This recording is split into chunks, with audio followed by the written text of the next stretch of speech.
દાહોદ જિલ્લા પોલીસ વતી દાહોદના તમામ નાગરિકોને અપીલ કરવામાં આવે છે કે જે વરસાદની ભારે આગાહીના કારણે તમામ લોકોએ શક્ય હોય ત્યાં સુધી બહાર નીકળવાનું કે ટ્રાવેલિંગને ટાળવું.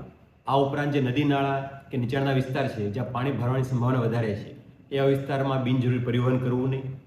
નદીઓમાં કે જ્યાં ઊંડાઈની ખબર નથી એવા વિસ્તારની અંદર જાણ વગર ઉતરવું કે પસાર થવું આ પ્રકારનું કોઈ કૃત્ય કરવું નહીં. ઇલેક્ટ્રિક વસ્તુઓ થાંભલા કે જે સપ્લાયની સુવિધાઓ છે એનાથી શક્ય હોય ત્યાં સુધી દૂર રહેવું. પોતાના પશુઓ તથા માલ ઢોર ઝાખર આ તમામનું પૂરતી તકેદારી રાખવી તથા પાણી ભરાય એવો પ્રકારનો વિસ્તાર હોય તો એમને ખુલ્લા રાખવા. આ ઉપરાંત ખાસ કરીને સોશિયલ મીડિયાના જે મેસેજ આવી રહ્યા છે એનાથી કોઈ ગેરમાર્ગે દોરાવવું નહીં.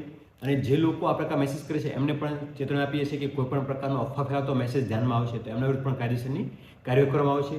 જે પણ સૂચના જિલ્લા વહીવટીતંત્ર કે સરકારશ્રીની ઓથોરાઇઝ એજન્સી મારફત થાય છે માત્ર એના ઉપર આધાર રાખી એમની વાત માનવી અને હંમેશા સાચા અને ઓથેન્ટિક ન્યૂઝનું માધ્યમથી એને ફોલો કરીને યોગ્ય કાર્યવાહી કરવા માટે તમામ લોકોને અપીલ કરીએ છીએ.